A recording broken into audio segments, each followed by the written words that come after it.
What do you use to find out about the world? What do you use to make sense of everything that's going on around us? Hi, I'm Chuck. I'm an educator with a new job this year and a new commute and lots of time in the car. And this podcast is me figuring out what to do with all that extra time. This is Drive Time Diaries. Thanks for riding along shotgun today. I had a fan of the pod that asked me Friday. He asked me about where I got my news from.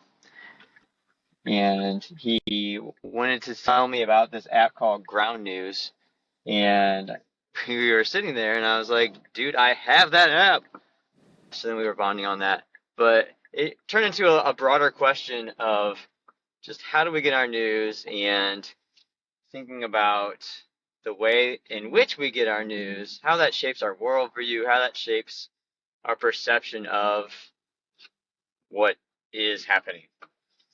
And so I think that's really important. I think it's really important how you get your news and what you think about it and how you make sense of the world, how you stay informed about everything that's going on. I think I I've only been an adult 40 years old once, but it seems like, and I hear other people say this too, that everything is turned up to 11. That's a Spinal Tap reference. Google it or ask your parents. But it seems like everything is turned up to 11 these days. Politics and its polarization turned up to 11. The speed at which technology innovates turned up to 11. The change in culture and just the way that we talk about things, I think that's sped up. The news cycle has sped up. Fever pitched around celebrity culture turned up to 11. Gosh, everything turned up to 11, it seems like. And so it becomes even more important that you have an efficient, reliable means by which to get that information in such a way that you can make a wise, knowledgeable reaction to it if it requires your reaction. Here's another thing about that is like because we all have a platform to put our opinions out there, whether it's just our ability to text our friends group chat and spam that, or to get on Threads or Instagram or Twitter or Facebook or YouTube or a podcast or any other social media. We have such an expanded ability to put our opinion out there than we did even 10 years ago, much less 20 years ago. And it's faster. Like I could have in the past had my own printing press in my garage or something, and I could have typed up my opinion on things, and it would have looked like what could have been a blog, I guess. And I could have printed that and posted it at all the places around my community and handed it out to my friends. I guess that's essentially what we do when we put things on our social media or when I make this podcast. I'm advertising my opinion about something, but I don't have to type it up and then set the type and then hand crank all the prints and then go out and distribute it everywhere. I just hit this button while I'm driving and then I hit publish and we're done. And I think that ability to post and publish that we have now in some ways has made a lot of us feel like we have to have an opinion on everything. Whereas I think in earlier generations we were able to just kind of care about the things we cared about. You know, thinking about the newspaper, that's another thing. Google that if you were a young kiddo. Uh, Also, I saw that actually there's this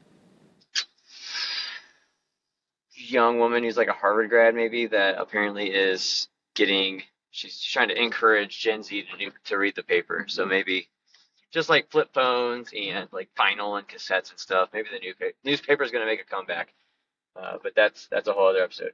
No, it's related to this. Anyway, I think when we used to read the paper, it was easier to, like, if you didn't want to read the headlines and you just wanted to go to the lifestyle section, or you didn't care about the international news, you just wanted to read the local news, or you were just going there for the sports section, it was easier to just ignore those pages and only read the thing that you cared about.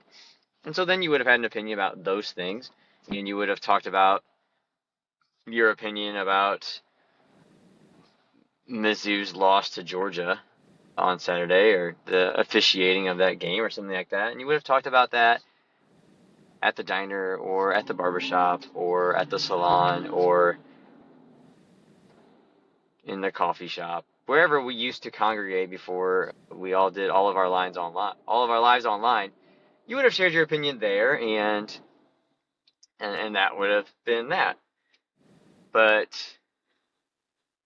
the algorithms that we use now expose us to things that, in some sense, it silos us and even deeper into just the things we're interested in.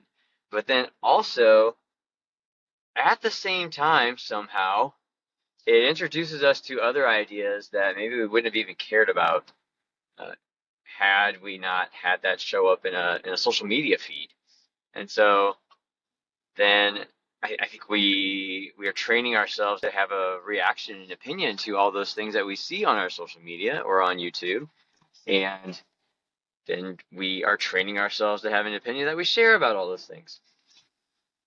Anyway, what I really want to just do was just share with you the resources I use to stay informed, and I just link those in the show notes, to the description, so that you can have those too.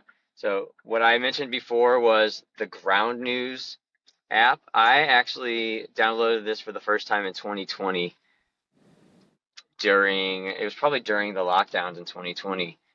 One thing that my wife and I had started doing was we were taking walks like every day to start the day. And this especially fit into our lifestyle when I was teaching from home and all school was virtual. So we would, like, our pattern was we would go for a walk and we would listen to NPR's Up First podcast. And they would tell us about how awful the economy was at that point, and it would talk about COVID numbers and what was going on with that in the world and lockdowns and whatnot. And also later in the summer, it started talking all about George Floyd and BLM protests and what everything that went down in Milwaukee. And then sometimes when things popped up here locally or in other cities, it would talk about that. And then it started talking about defund the police and all those things.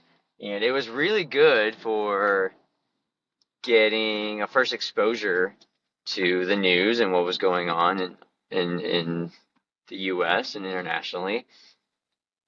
But it also felt like it didn't have the whole truth, or at least it wasn't giving everyone's side to how they were feeling about things. Because also on Facebook then, there were people that I am really close with that were having completely polarized different reactions to COVID and masking and vaccines and all of that.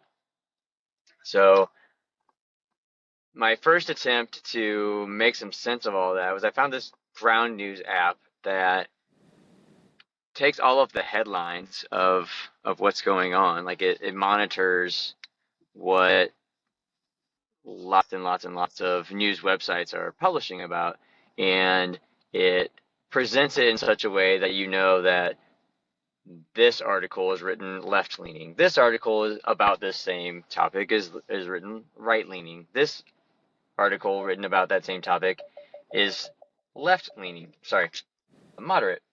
And so it lets you choose. It gives you at least an informed opinion about, or an informed view of what kind of news you're about to read. And that was really helpful for trying to stay centered, because I wanted to take everybody seriously. Like, one thing that's principally important to me is that um, I want to take you for your word about whatever you feel deeply passionate about. And so that means that the same people that were deeply passionate about social distancing and lockdowns and masks, and the same people that were deeply passionate about you're limiting all my constitutional freedoms, I had to take both of those people at their word that that was what they thought was best. And so me trying to be a bridge to both of those kinds of groups that literally existed in my circle, both ends of those, I had to have a resource to make sense of that. So Ground News was really good for that. Another thing that I've done more recently is put some different newsletters into my inbox in the morning, and that's part of my morning routine. I don't think I mentioned that in that episode, but another part of my morning routine is to read the news from a newsletter in addition to the New York Times app. My favorite newsletter that I would share with you, it's called the Pour Over, and it gives all the headlines, and then it gives a scripture after like each headline, and it gives kind of a Christian eternal perspective onto that without being like uber conservative, which I know would turn off some people. It just presents scripture that it would be relevant to it, and oftentimes would like give you a prayer to kind of pray about that, and then it moves on. And that's really helpful for giving me more of an idea of what's going on for the day, what's the news, and putting scripture first, putting a Christ perspective onto that before I go on. Another newsletter that I use that I think I'm pretty sure I signed up for because it said it was a balanced perspective is one called 1440. I'll link that one in the show notes also. And the last thing I want to talk about is just podcasts and getting perspective from different podcasts. There's one that my sister listens to often that um, is called The Holy Post. It is, if you ever heard of Veggie Tales, it's actually hosted, or it was started by the Veggie Tales creator. This has it's called The Holy Post. It has a Christian leaning to it, but I also felt like it's fair. And they always try to talk about like what's going on, and give a little bit of not preaching in it, but just like perspective. And if everybody has a leaning or a perspective that they prefer, I think, and I think that's okay, as long as you are either just completely exposing yourself to what the other side, the other viewpoint is, or your if your viewpoint, perspective, worldview is more moderate, that you are exposing yourself to more moderate things. So I don't think just because something is published specifically with a Christian worldview, which, by the way, is this podcast also, doesn't mean that it's going to be an unhealthy source for news. It's just a matter of the way that they are going to talk about the truth and how they are going to perceive and present information. And every time that news or events are presented, or culture is presented, it has a little bit of inherent interpretation in that, because of creative process of creating, in the process of putting content together, you are doing an interpretive act in that.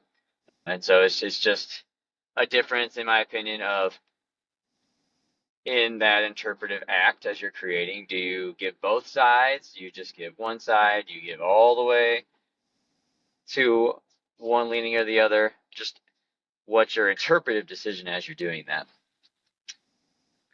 And so Holy Post is a podcast that I listen to sometimes, especially when my sister recommends that episode, that they talk about the news and current events and the culture, things like that. I've talked about this one before on a different episode about slang or being cringe, that episode. I talked about one called The Culture Translator by a ministry that's called Axis, AXIS. I'll link to that one also. That's been good for me to learn about what my students are talking about or what the kids that I interact with at my church as I serve in youth ministry there, like what's going on that they might be talking about. I appreciate that because the alternative is me spending like a lot of time on TikTok or messing up my own personal Instagram algorithm so that I can make Instagram or TikTok think that I'm like a 15, 16, 17-year-old boy, which isn't what I want to do because then it's not going to serve me correctly because I want dad content and like 40-year-old father of four and like serious about life and faith and Jesus content. That's what I want TikTok to know that I am. And so the Culture Translator podcast is really good for me to get some things to research further or some ideas to talk about with my students or with the youth at my church as I'm just connecting with them and interacting with them. So that's media sources that I wanted to talk about. Again, media sources are really important because if you're always getting the Fox News presentation of the news, you're always getting the MSNBC liberal presentation of the news. You're not. I don't think you're ever going to get a balanced perspective that is going to lead you to humanize and empathize with whoever might feel that specific way about it. And if you're not looking to empathize or humanize people, then you're only going to be othering people, and you're only going to contribute to the polarized nature of our society, and you're not ever going to be building bridges and figuring out how to find unity and build great cities and communities, and you're not going to be able to love people like Jesus, which is my take on that. As long as I am othering someone and not understanding them, and it's going to be very difficult to pray for them and love them and figure out how to build friendship with a person. So that's this podcast. Thank you for making me part of your media consumption. I'll see you on the next drive. Tell me what you think about this episode on the X at Chuck C. Baker or on Instagram at Drive Time Diary or at Mr. C. Baker for Math, or you can send a voice message on Spotify, or you could contribute to the Q&A, leave a comment there. Thank you always for interacting, and we'll see you on the next drive.